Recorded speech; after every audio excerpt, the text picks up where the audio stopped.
Galera, é o seguinte, apesar do Series S ser muito conhecido por ser um console econômico em termos de capacidade técnica, chegou um momento em que mesmo tendo essa reputação, ele precisou lidar com questões da atual era de videogames, questões essas que já deveriam ter aparecido há muito tempo. E ele conseguiu um balanço de luz perfeito no meio dos cenários, ambientes gigantescos para construir um mundo com linhas para serem seguidas, um número de detalhes um tanto exacerbado quando a gente compara com a grande maioria dos jogos que encontramos hoje em dia, e uma potência gráfica que muita gente duvidou que o console daria conta de rodar. As tecnologias que dão vida a isso estão presentes em Hellblade 2, ainda que ele se execute no Xbox Series S. O console mais modesto da Microsoft precisava dar um jeito de executar cada um desses resultados, porque eles são fundamentais para o jogo poder funcionar, e para isso acontecer, precisaram haver concessões chaves apenas. A partir de agora então, nós vamos descobrir do que o Series S precisa abrir mão em um jogo como esse se quiser se aproximar do Xbox Series X, que é o seu irmão mais poderoso.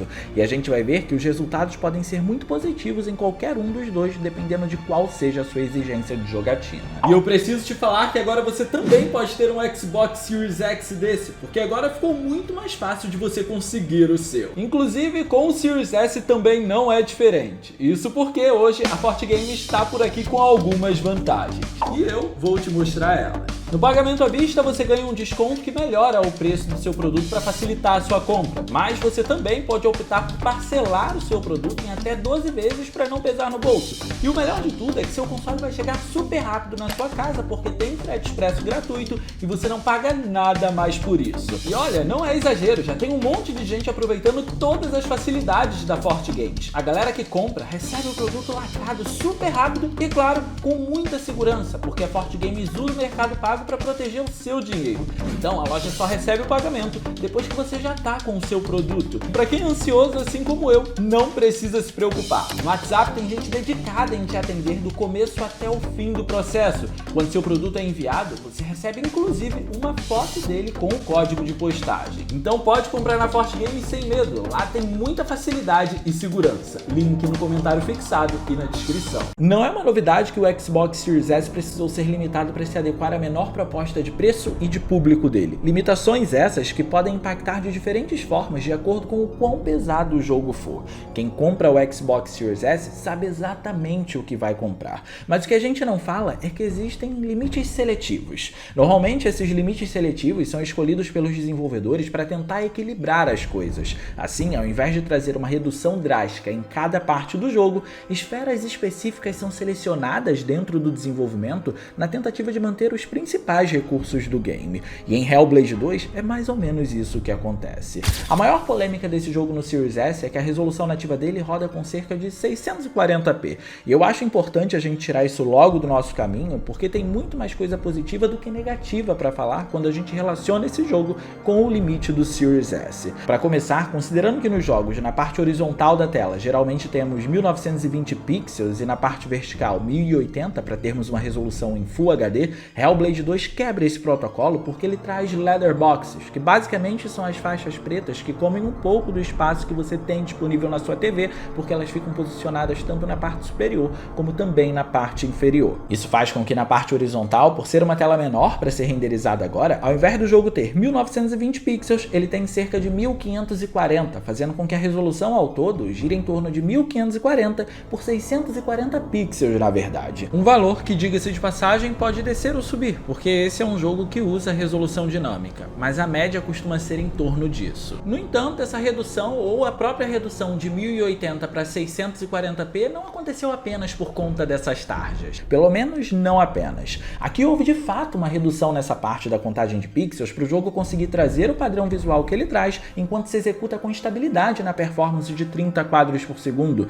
algo que deu muito certo. Hellblade 2 conseguiu ser um jogo extremamente estável no Xbox Series S sem maiores complicações. Ou seja, ainda que tivéssemos a tela cheia, em prol da performance, os pixels continuariam nessa contagem ou em algo próximo disso por aqui. Mas ainda sobre essas barras pretas, há quem diga que desde os jogos mais antigos, essa breve economia de pixels que elas causam acaba ajudando na performance. Só que nesse jogo justificaram o uso delas para termos um aspecto cinematográfico e não para o ganho de performance. E isso muda o rumo da nossa discussão, porque não dá para dizer que elas são as mais discretas que nós vamos encontrar, o que não é algo bom para um jogo tão bonito bonito quanto esse. Porque quem tem uma TV boa, grande o suficiente, seja no Series X ou no Series S, não consegue aproveitar ao máximo. E considerando que quem compra em específico o Xbox Series S geralmente o usa em monitores, que é bem comum de ser menor que uma TV, isso consegue ser ainda pior porque o espaço que o jogo tem para ocupar é menor. Se a ideia era apenas dar um ar mais cinematográfico para o game, bastava colocar o Letterbox como uma opção e não como uma obrigação para se jogar. E claro, como toda resolução mais baixa faz atualmente, o jogo usa uma técnica para poder melhorar a qualidade de imagem e fazer parecer que está rodando numa resolução próxima do 1080p,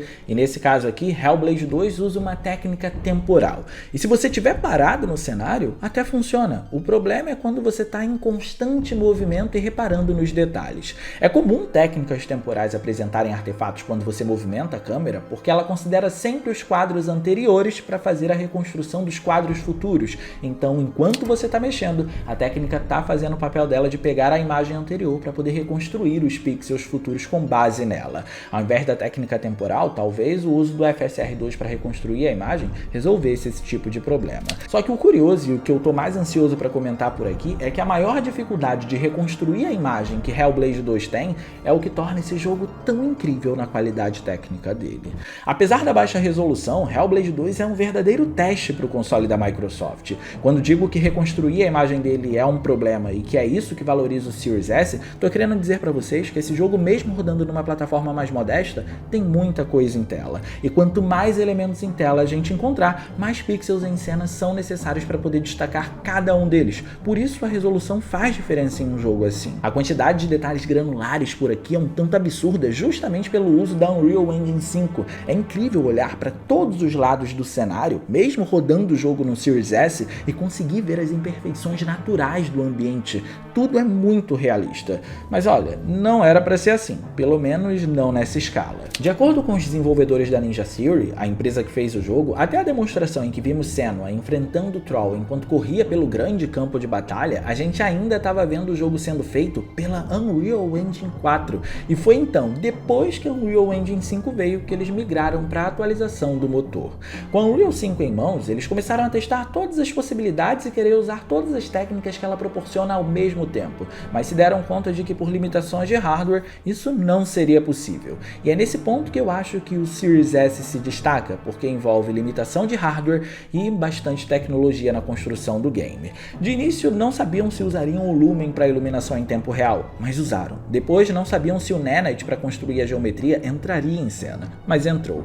Esses são os dois principais recursos da Unreal Engine 5 na construção de ambientes, e mesmo aqui no Xbox Series S, eles foram tão bem aplicados quanto no Series X, e é importante destacar isso porque existem títulos com essa engine que não usam nenhum desses dois recursos independentemente do uso do console. E embora eu queira explorar as duas técnicas por aqui, essa história ainda não acabou, porque de acordo com eles, o que impulsionou o uso do Lumen e do Nanite nesse jogo foi uma outra técnica da engine, o mapa de sombras virtuais. E sim, parece loucura, mas já vai ficar claro o porquê desse ter sido o recurso que proporcionou ao jogo ser desenvolvido com o Lumen ou o Nanite independentemente da plataforma. Presta atenção, essa técnica de sombras da Unreal 5 tem a capacidade de projetar diversos tipos de sombras considerando o tipo de objeto e a distância que ele está do ponto de luz, sem a necessidade do desenvolvedor mexer manualmente nisso ou aplicar qualquer outro recurso secundário de sombras para trazer resultados diferentes e talvez mais eficientes.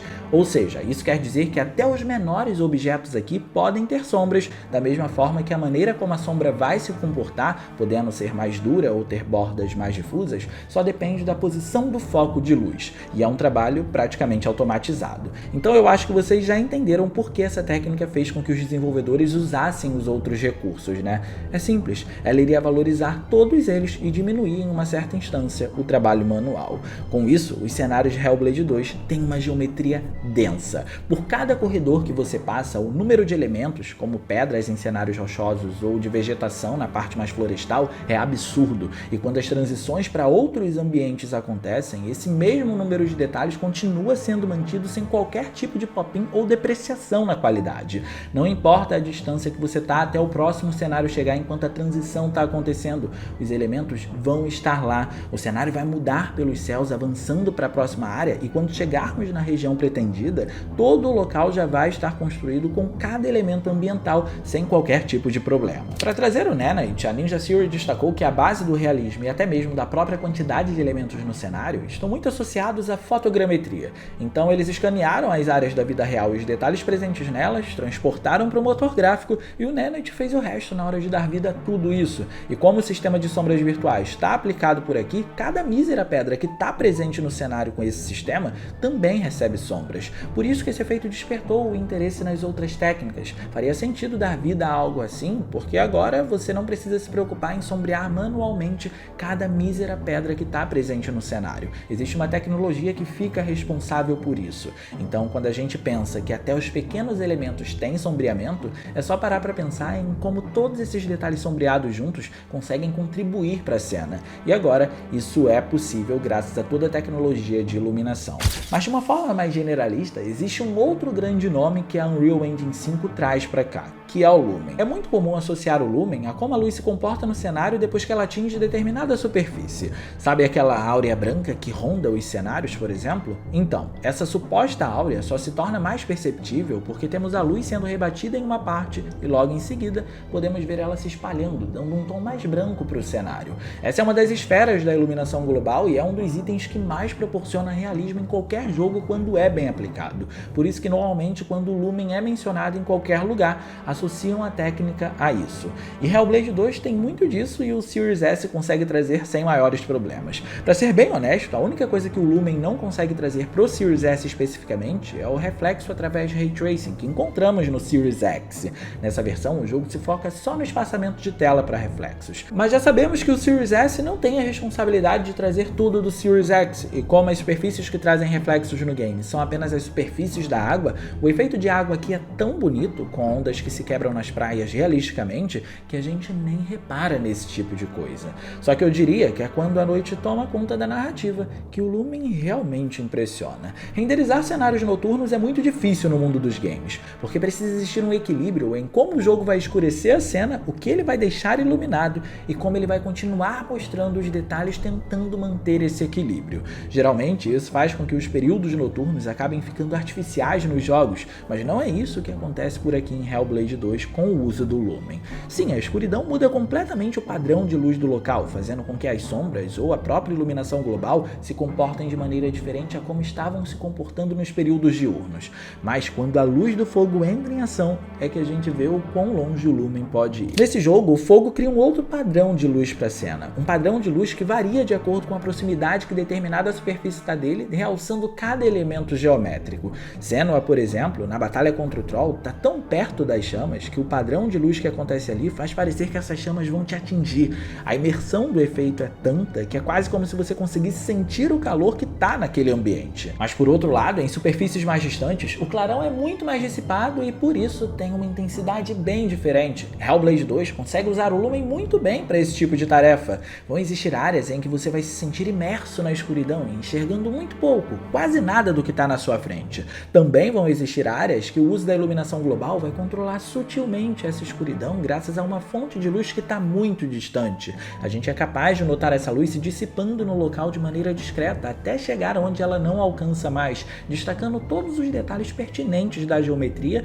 mas sem perder o realismo. Assim como também vão existir explosões de luz que vão mostrar todos os detalhes que essa escuridão tinha escondido. Sabe o efeito da áurea branca que a luz natural do sol causa? Então, é basicamente o mesmo efeito, só que com uma fonte de luz que está muito mais perto de você, e por isso o resultado também acaba sendo mais agressivo por conta dessa menor distância. E é claro que nesse meio tempo a gente vai encontrar diversas transições nesse padrão de luz, e é graças ao Lumen que a gente consegue ver uma transição acontecer de maneira tão bem feita, influenciando todo o ambiente em tempo real. No mesmo ambiente a gente pode ver a luz transicionar de maneira imediata, e por conta disso o cenário também acompanhar essa transformação em tempo real. E acredito que é até pela capacidade em trazer efeitos como esses que quando a gente olha para a protagonista e repara na qualidade das expressões faciais, soa como se esse jogo estivesse tentando explodir em vida em todos os sentidos. Cada movimento, do levantar da espada ao manuseio dela até o golpe ser acertado, tem um tipo de expressão facial diferente. É impossível não se sentir na pele da protagonista por aqui enquanto tá rolando os combates. E apesar da resolução mais baixa, é sempre importante lembrar que Hellblade 2 não foi o único que reduziu pixels para rodar no Xbox Series S. E mesmo assim, aqui estamos falando de uma concessão justa. Não existe, até agora ao menos, na biblioteca de jogos do console, um jogo que tenha gráficos tão impressionantes quanto esse. Hellblade 2 é deslumbrante, ele é o limite do Series S, e rodar em uma resolução mais baixa já é algo que a gente espera de um jogo que é graficamente ambicioso por aqui. Mas com toda essa questão das tarjas pretas, eu queria saber, onde você usa o seu Xbox Series S? Ou onde você pretende usar? No monitor ou na TV? Eu quero saber como é a sua experiência com o console. E no mais, eu vou ficando por aqui. Eu espero muito que vocês tenham gostado desse vídeo. Se vocês gostaram, não se esqueçam de clicar no gostei, porque isso ajuda pra caramba. De quebra, você faz a boa ação do dia e se inscreve no canal ativando o sininho das notificações para não perder os vídeos que a gente postar por aqui. Minhas redes sociais vão estar aparecendo aí, se vocês quiserem trocar uma ideia, sou todo ouvidos. Era isso, um grande abraço e a gente vai se ver na próxima.